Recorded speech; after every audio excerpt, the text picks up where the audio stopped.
Vorher haben Sie mitbekommen, heute zusammen, dass ich heute Morgen da mit dem Zug unterwegs war. Und zuerst Zefretiken 20 Minuten der Kälte aus, es war ziemlich kalt heute. Und dann in Pfäffiken, Zürich heisst es, alle aussteigen, der Zug fährt nicht mehr weiter. Und dann ist ein Ehepaar, älter als ich, wir im Zug gewesen, und der Typ, der Mann, hat ausgerufen, ich sage nicht wiederholen, was er alles der SBB angehängt hat, denen Menschen, die keine Ahnung haben und überhaupt. Und ich habe gedacht, hoffentlich werde ich nie so.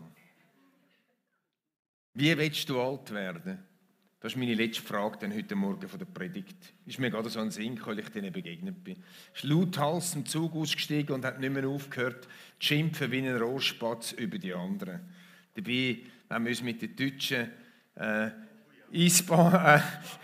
SBB oder deutschen Bahnen vergleichen, haben wir es fantastisch bei uns in der Schweiz. Gut, aber meine Predigt ist etwas anderes, aber am Schluss fragen wir uns, wie wir alt werden wollen. Meistens, wenn ich mit einer Gruppe in Israel bin, in Jerusalem, wenn es irgendwie möglich ist, dann gehe ich zu diesen Ausgrabungen vom zweiten Tempel und setze mich auf die Stufen, die wir hier sehen. Das sind die Stufen, wo mit grösster Wahrscheinlichkeit Maria und Josef mit Jesus drauf sind.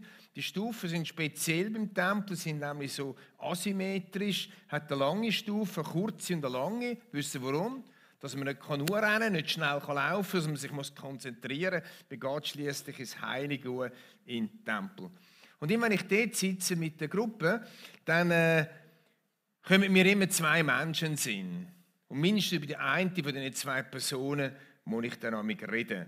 Es sind zwei Menschen, die mir eine Sehnsucht wecken. Gibt es das bei dir auch? So biblische Menschen? Oder vielleicht andere Menschen, die du kennst? Das weckt in mir eine Sehnsucht. Ich denke, so will ich auch werden. Das ist etwas, was mich zieht. Im Positiven zieht. Und mich aber auch aufrüttelt. Und zwei Personen heissen Hannah und Simeon.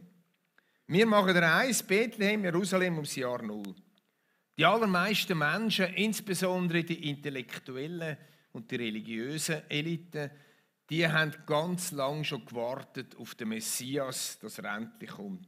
Sie haben gewartet und gewartet auf das, was die Propheten vorausgesagt haben. Und als er dann endlich da war, der Messias, haben sie ihn verpasst. Warum? Weil sie sich sein Kommen ganz anders vorgestellt haben. Oder wenn man lange wartet, geht es uns so, dann stellt man sich das, was dann kommt, anders vor. Ich gehe morgen in die Ferien, mal schauen, ob es so ist, wie ich mir das vorgestellt habe, weil ich warte schon lange darauf. Aber das war etwas anderes. Die haben so lange gewartet, seit Generationen und Generationen haben sich das erzählt, wie das wird sein. Und sie haben so eine fixe Vorstellung gehabt. Manchmal haben wir auch so Vorstellungen im Glauben, wie Gott oder Jesus soll wirken, und dabei verpassen wir wie die da. Dabei ist eine gewaltige Zeit gekommen, eine Zeitenwende mit dem Jesus, oder? Bis heute in den meisten Teilen der Welt sagen wir vor Christi und nach Christi. Gewaltig. Eine Zeitenwende. Eine Zeit der Gnade, Zeit der Rettung. Es hat wenige gegeben, die Jesus getroffen haben, seine Zeit. Das waren die Engel, oder? Die mit dem, nein, nicht die Engel, die Hirten, die Engelschör gehört haben. Und du kannst sagen, ja, wenn ich Engelschör hören, dann würde ich Jesus auch nicht verpassen. Oder die Weisen, die haben einen besonderen Stern gesehen. Und du würdest vielleicht sagen, ja, wenn ich einen besonderen Stern gesehen habe, würde ich es auch nicht verpassen. In den letzten 2000 Jahren war es immer eine Minderheit, die Jesus nicht verpasst hat. Das sind aber noch zwei Menschen, die die Bibel zeigt, die Jesus auch nicht verpasst haben. Obschon sie kein Engelskonzert gehört haben und keinen Stern gesehen haben und nichts irgendwie so ganz verrückt. Die zwei Menschen stellt der Heilige Geist in seinem Wort in den Mittelpunkt. Es war ein ganz normaler Tag. Ganz normaler Tag. Ein älteres Paar kommt, wie ganz viele andere ältere Paare, rund 30 Tage nach der Geburt zu dem riesigen Tempel. Oder es war nicht eine Kirche bei da. Der riesige Tempel, er hat ein Bild da. Das sind Tausende von Leuten. Hunderte von Familien, die ihre Kinder gebracht haben. Und zwar ist es darum gegangen, erstens die Erstgeburt auszulösen beim erstgeborenen Sohn und zweitens auch die Reinigungsopfer darzubringen. Alles ganz normal. Alles absolut nichts Auffälliges. Einzig, dass man gesehen hat, dass die Familie arm ist, weil sie eigentlich jetzt ein Schaf opfern sollen, aber Gott hat im Buch Mose ja auch eine Ausnahme gemacht für die kein Geld haben, dass sie 2 Tauben opfern können. Aber auch das war normal. Es hat auch viel Arme gegeben, die mit diesen 2 Tauben gekommen sind. Und mitten in dem ganz Normalen, unerwartet, ist das Übernatürliche, das Abnormale passiert. Und das schauen wir im Film zusammen an.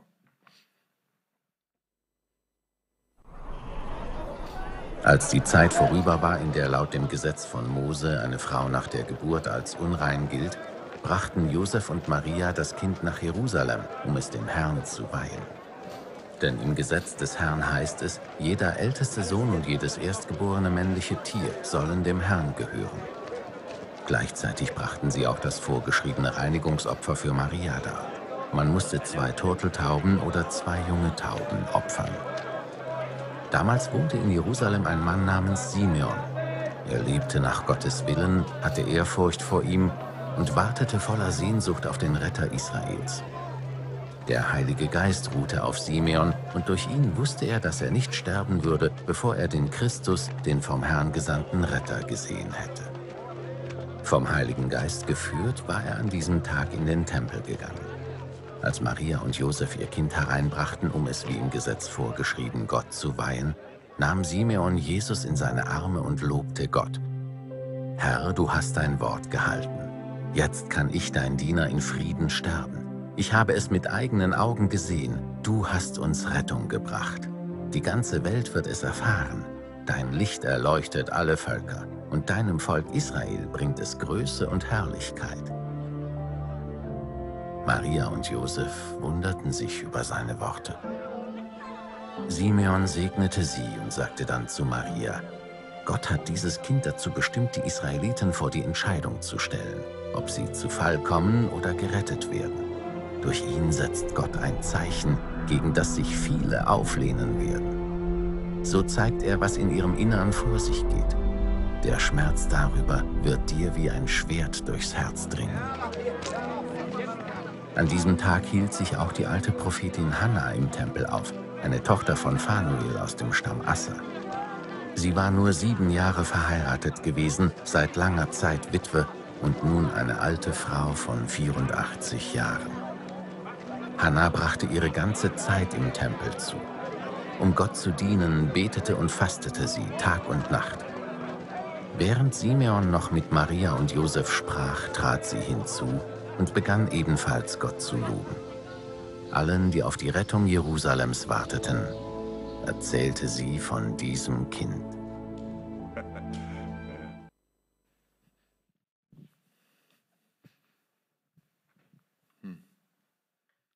Ein Mann, eine Frau, auf den ersten Blick normalos. Ich weiss nicht, die weibliche Form ist normalin. Einfach normale, so wie du und ich. Sie haben also kein Gesangskonzert gehört, sie haben keinen Stern gehört und doch haben sie Jesus gefunden. Das Normale, das ist mir so wichtig da drin heute Morgen. Aber etwas haben die 2 gemeinsam gehabt. Sie haben fest mit dem Heiligen Geist gerechnet und sie sind ausgerüstet gewesen mit dem Heiligen Geist. Sie haben mit der Führung vom Heiligen Geist gerechnet, auf die Länge raus. Schon lange haben sie gerechnet. Und sie haben das Rechnen mit der Führung durch den Heiligen Geist nicht aufgegeben. Schauen wir sie an, die 2. Zuerst der Simeon, es heisst im Wort, er sei rechtschaffen gewesen, so bin ich. Er hat sich nach Gottes Wort und Wille gerichtet und er hat gewartet. Er war gottesfürchtig gewesen und der Heilige Geist ist auf ihm geruht. Der Heilige Geist hat ihn bezeugt, dass er nicht wird sterben, bevor der erwartete Messias wird sehen. Wie lange dass er schon gewartet hat, wissen wir nicht. Im Film ist er ein alter Mann. Viele Kirchenväter sagen, er sei alt geworden. Steht in der Bibel nicht. Steht nur, dass, als er es gesehen hat, gesagt hat, jetzt könnte ich dann sterben. Genau am Tag X. Genau am Tag X. Der Geist Gottes, der Mann, an den richtigen Ort geführt im Tempel, unter Hunderten von Familien, unter Tausenden von Menschen, an den richtigen Ort, im richtigen Moment, im richtigen Tag. Gibt es das in echt? Heute auch. Dass der Geist Gottes uns wirklich kann führen, am richtigen Tag, am richtigen Ort, das Richtige zu sagen oder das Richtige zu sehen, das Richtige zu segnen, das Richtige zu ermutigen. Gibt es auch heute Menschen, die es nicht aufhören, nach der Führung vom Heiligen Geist Ausschau zu halten, wenn es vielleicht ein bisschen länger geht? Die Hannah, es gibt ja, ich sage immer die doppelte Hannah. Es gibt ja die im Alten Testament, ich liebe die Frau. Die hat ja dann erfahren, wie ihre Gebete erhört werden, wie ihr Leben neu geworden ist, wie sie Mutter geworden ist. Und dann haben wir die andere Hannah da, die hat das nicht erlebt. Sie war eine Prophetin, heisst es. Sie hat mit 13 ist sie verheiratet worden seinerzeit, hat 7 Jahre lang mit ihrem Mann gelebt. Jetzt ist sie 84 gewesen, sie war also 64 Jahre lang eine Witfrau gewesen. Ein langes Leben im Schatten von der Gesellschaft. Ein Leben grösster Wahrscheinlichkeit in grosser Armut. Ein Leben, das nicht so war, wie sie sich vorgestellt hat. Ich kann mir vorstellen, dass sie oft gebetet hat, dass sie nochmal heiraten kann. Ich kann mir vorstellen, dass sie oft gelitten hat unter ihrem Zivilstand. Es hat ja keine AV und nichts gegeben. Was für ein Leben. Rund 64 Jahre lang als Witfrau seinerzeit auf dem Abstellgleis in Armut. Und trotzdem hat sie Gott nicht abgesagt. Trotzdem hat sich vielleicht erst recht an dem Gott festgehalten. Das heisst, sie ist Tag und Nacht im Tempel und hat Gott dient mit Betten und Fasten. Tag und Nacht ist wahrscheinlich symbolisch, aber sie ist sehr oft da gewesen. Ihre Dienst hat sie gesehen, Gott zu dienen im Gebet und mit Fasten. Und auch die Hannah ist punktgenau am Tag X am richtigen Ort gewesen und hat gewusst, welches Baby und welches Ehepaar das es ist. Gibt es das heute auch in echt? Menschen, die so die Schattenseite vom Leben gelebt haben. Menschen, die nicht das erfüllt gefunden haben, was sie sich ersehnt haben. Menschen, die oft das Gefühl haben, oder vielleicht ist es sogar so, oder wir meinen jetzt, dass Gott weggeschaut hat in unserem Leben, die nicht bitter werden, sondern bis zum Schluss rechnet mit der Führung vom Heiligen Geist. Wie schnell, wenn es in unserem Leben schief geht, werfen wir ein Stück Glauben weg. Wie schnell klagen wir Gott an. Die Hannah war anders. Sie hat den Glauben, den tiefen Glauben bewahrt. Das Leben beschämt mich, das Leben redet zu mir. Die beiden haben gewaltige Offenbarung vom Geist. Nicht nur im richtigen Moment am richtigen Ort sein, sondern sie haben auch Einblick gehabt, wer das Baby wirklich ist. Tieferen Einblick, als der Josef und Maria hatten. Wir schlagen auf, Lukas 2,29 und du kannst einen Text des Weile stehen lassen. Wir fangen an mit dem Simeon. Der Simeon sagt, und das Baby sieht, Herr, nun kann dein Diener in Frieden sterben, denn deine Zusage hast du erfüllt. Gibt doch so ein Bomo, so Rom sehen und sterben. Und er hat gesagt, hey, ich habe es gesehen, ich habe den Messias gesehen, das langt mir. Hey, mein Leben ist erfüllt. Vielleicht ist hat er noch 10 Jahre gelebt, ich weiß es nicht, aber er hat gesagt, ich habe alles gesehen, was ich muss sehen, ich habe den Jesus gesehen. Gewaltige Aussage. Was ist deine Aussage, wenn du Jesus erlebst? Und dann geht es weiter. Mit eigenen Augen habe ich das Heil gesehen, das du für alle Völker bereitet hast. Er hat in dem Baby, in dem unscheinbaren, ganz normalen Baby, an dem ganz normalen Tag, an dem ganz normalen Ort, hat er gesehen, dass das Baby wird die Rettung sein. Für alle Nationen. Gewaltige Einsicht, er hat darüber ausgesehen. Und ein Licht, das die Nationen erleuchtet, der Ruhm deines Volkes Israel. Er hat den Prophet Jesaja gekannt und er gewusst, das ist das Licht. Und das, was nach Jesus gekommen ist, später, als er erwachsen war, gesagt, ich bin das Licht der Welt, das hat er schon gesehen. Was für eine Erkenntnis zu der Geist Gottes. Und dann lesen wir weiter, Vers 33. Jesu Vater und Mutter waren erstaunt, dass sie Simeon so über Kind reden hörten.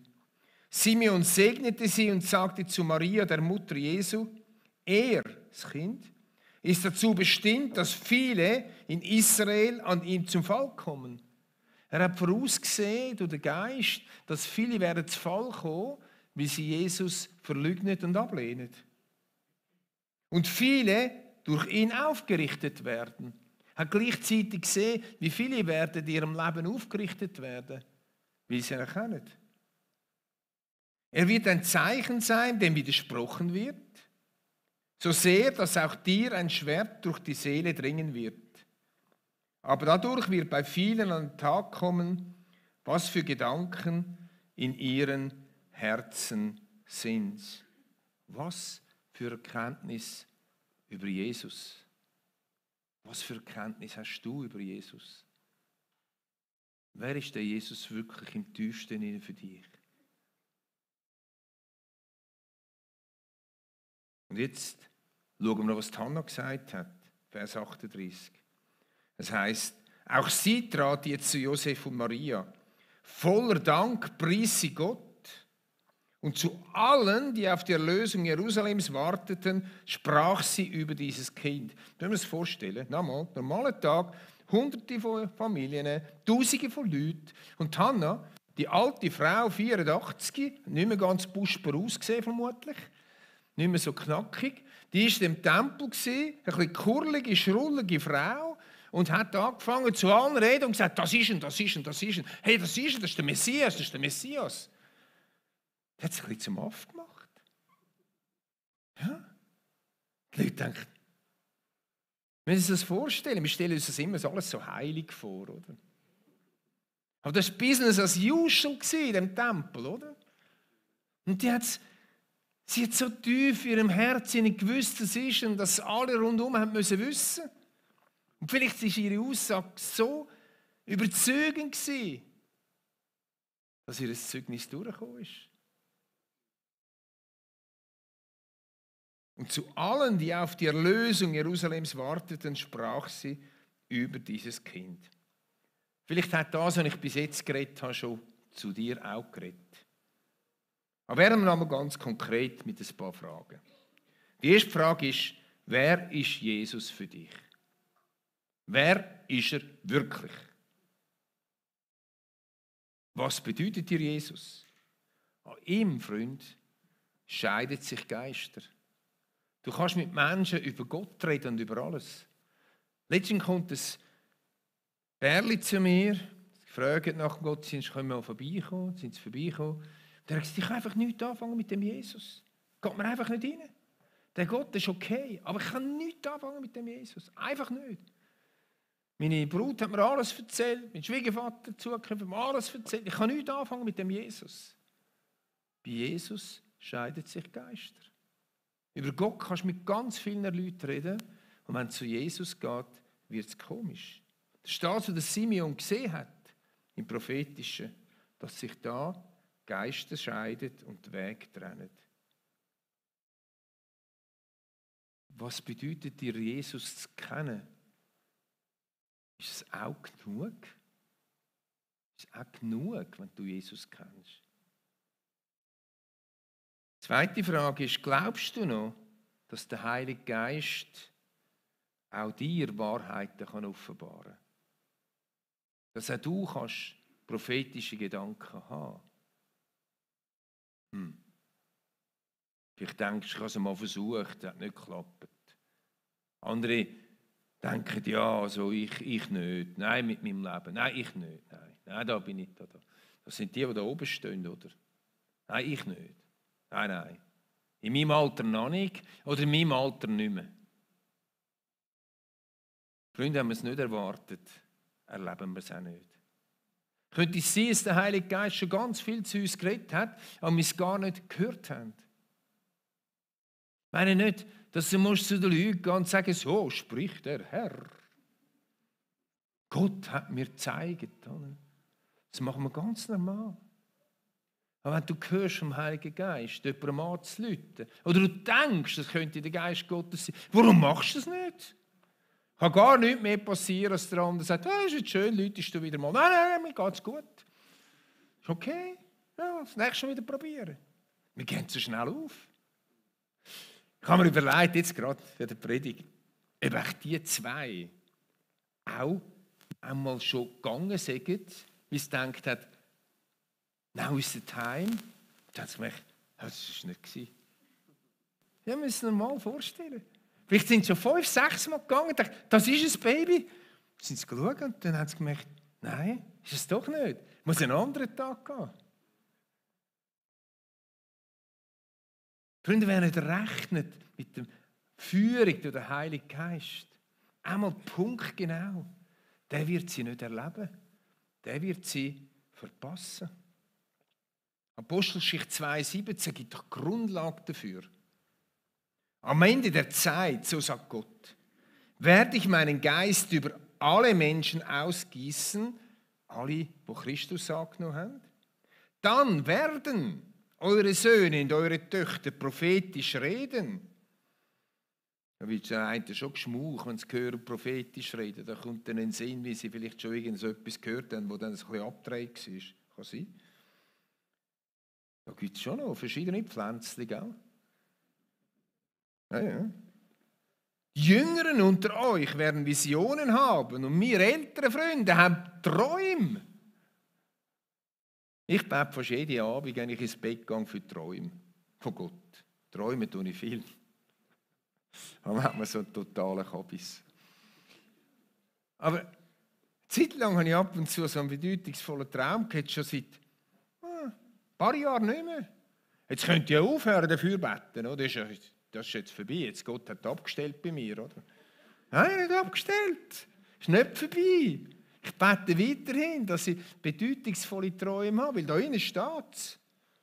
Und wenn du jünger bist, darfst du auch schon beten für bedeutungsvolle Träume.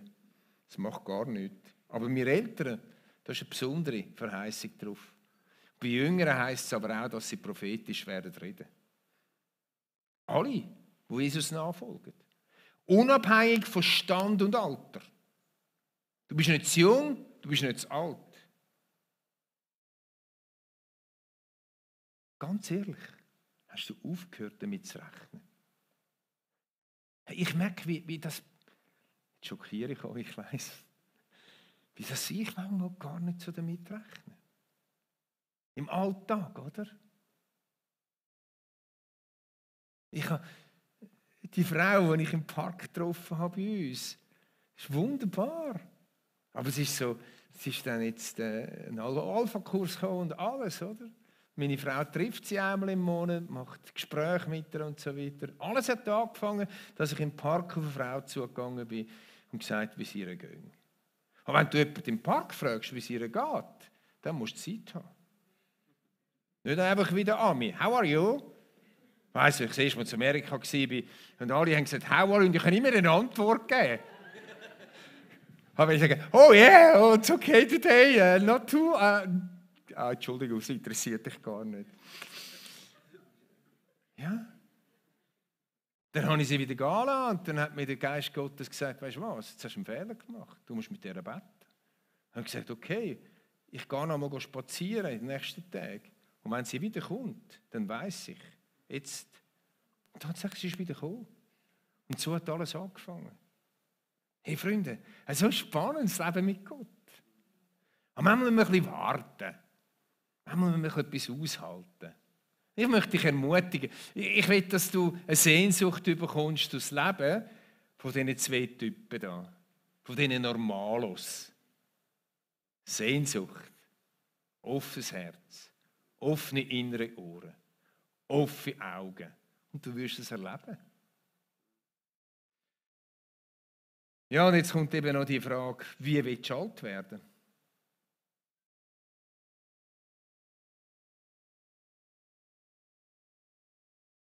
Wenn du jung bist, musst du deine Weichen jetzt stellen.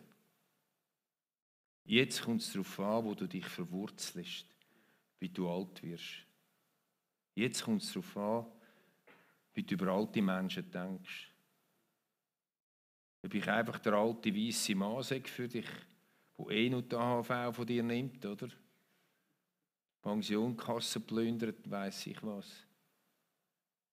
Sparen in der Zeit, so hast du in der Not, hat man gesagt, während dem Krieg. Wenn wir uns schon jünger sind und uns verwurzelt in dem Jesus, der Identität bei dem Christus, dann können wir alt werden. Nicht so wie der Mann heute von der SBB, sondern alt werden, egal was das Leben bringt. Wie ein Simeon oder eine Hannah. Das wünsche ich euch von ganzem Herzen. Das wünsche ich mir.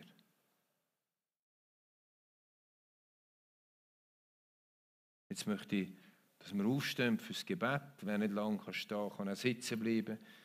Ich möchte jetzt wirklich auch eine Zeit vom Gebet nehmen, wo wir die einzelnen Sachen durchbeten wollen. Und dort, wo du dich siehst, drin, dort kannst du innerlich mitbeten. Jesus Christus, ich danke dir für die zwei Personen, die in mir so eine Sehnsucht pflanzen, jedes Mal, wenn ich darüber lese.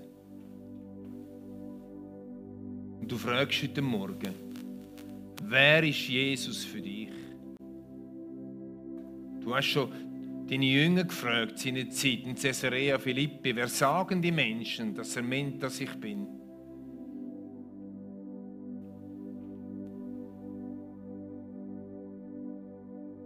Und ich bitte dich, Geist Gottes, dass du es offenbarst, Menschen, wer Christus wirklich ist. Offenbar sie in der Tiefe, in dieser Tiefe, wo ein Simeon gesehen hat, wer er wirklich ist.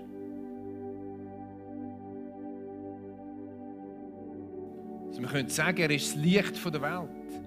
Er ist die Hoffnung für die Nationen. Also wir auch wissen, dass sich die Geister scheiden, wenn es um Christus geht. Heiliger Geist, offenbar du Jesus. Menschen, wir, uns, wo wir da sind, wir brauchen das immer wieder. Dass wir auch können, wenigstens ein bisschen sagen, Jesus kennen ist genug. Zeig uns die Bedeutung, Geist Gottes, von dem Jesus. Zeig uns, was es wirklich bedeutet für unser Leben.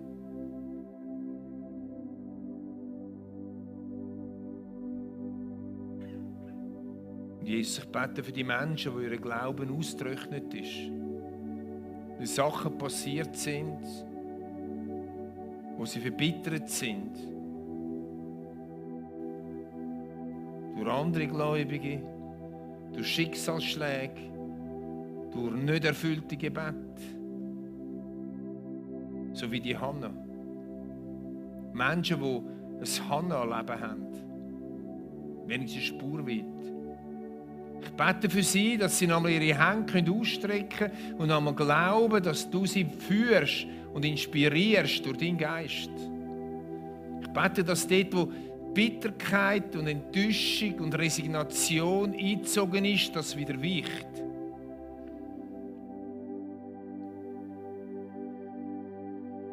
Heiliger Geist, ich bete dafür, dass in uns einmal die Wahrheit gepflanzt wird.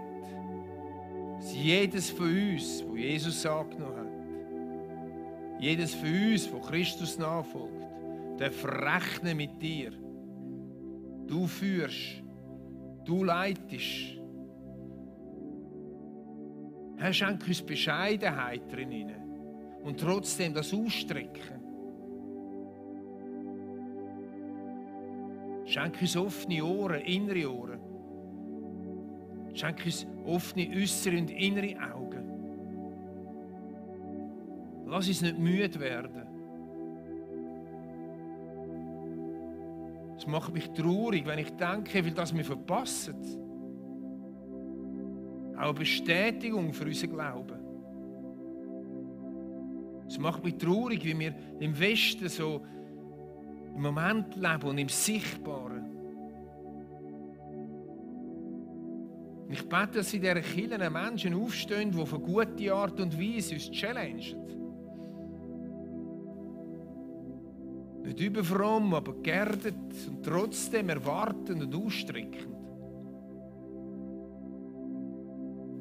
Und da wir enttäuscht worden sind von anderen oder von uns selber, und da geben wir dann auch die Enttäuschung, das gehört zum Leben. Und wenn zu den Menschen gehören, die wieder einen Strahl auf dem Gesicht bekommen und wieder sich ausstrecken danach.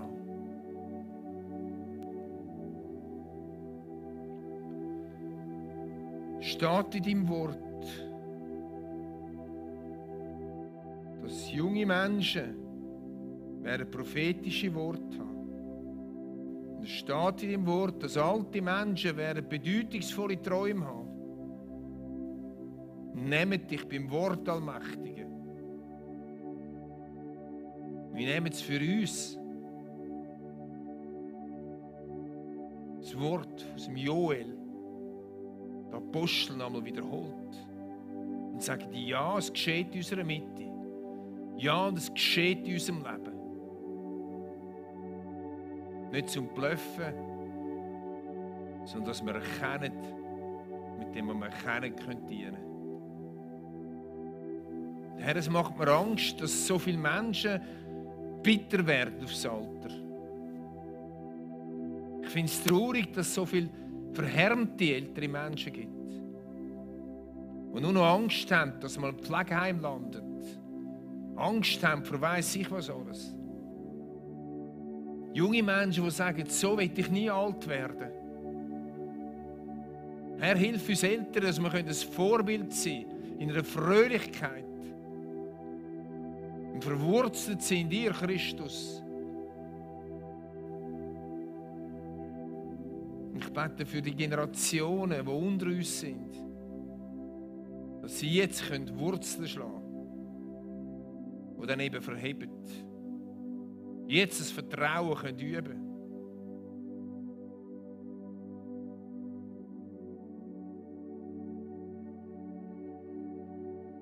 Allmächtig, ich habe Sehnsucht, dass wir zu reifen Menschen heranwachsen.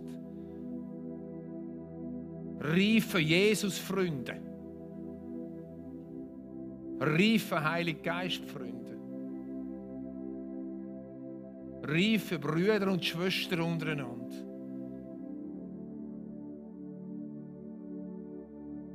Danke dir, dass wir es auf den Weg machen. Danke dir, Allmächtiger. Danke dir, Vater aller Vaterschaft.